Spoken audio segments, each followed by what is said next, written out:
Tara, magsaing muna tayo. Para sa mga hindi marunong magsaing, turuan ko yung paano magsaing para makakuha kayo ng idea, ha? Ito ang unang gagawin natin.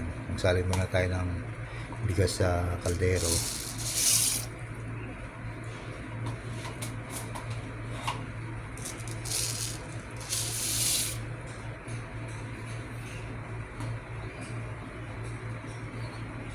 Then ngayon, hugasan na natin siya ng unang hugas.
Yan yung unang hugas.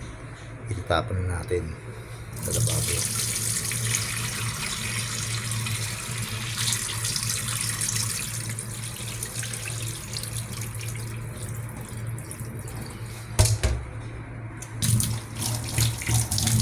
Then, lagyan natin siya ng tubig.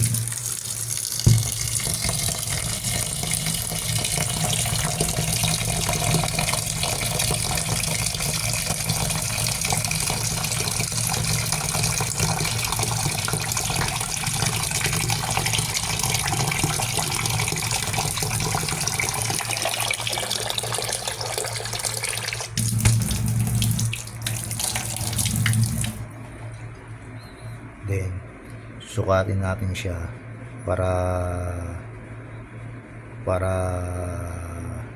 maganda yung pagkaluto. Hindi siya malata, hindi rin siya hilaw. Ganito ang pagsukat.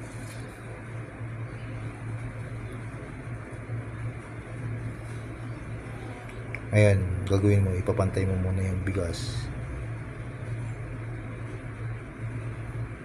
sa loob ng kaldero. Then ngayon, ganito ang pagsukat. Sukatin mo yung bigas kung hanggang saan. Tapos ngayon, itong kanan na daliri, isusukat mo siya kung hanggang saan yung bigas niya, hanggang saan yung dami ng bigas sa loob ng kaldero. Then ngayon, ganyan. Yan yung sukat ng bigas.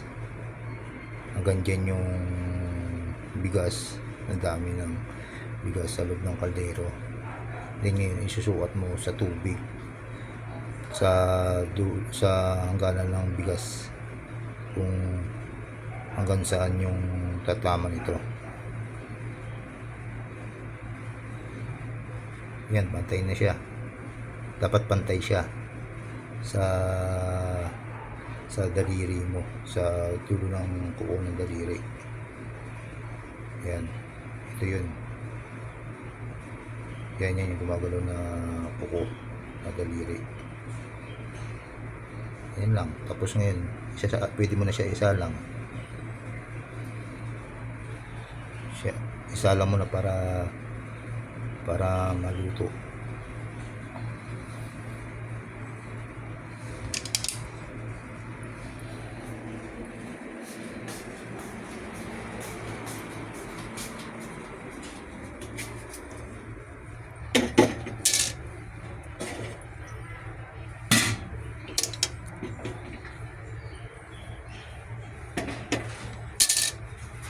Yan guys, bulutuin na natin. Ganyan lang po. Salamat.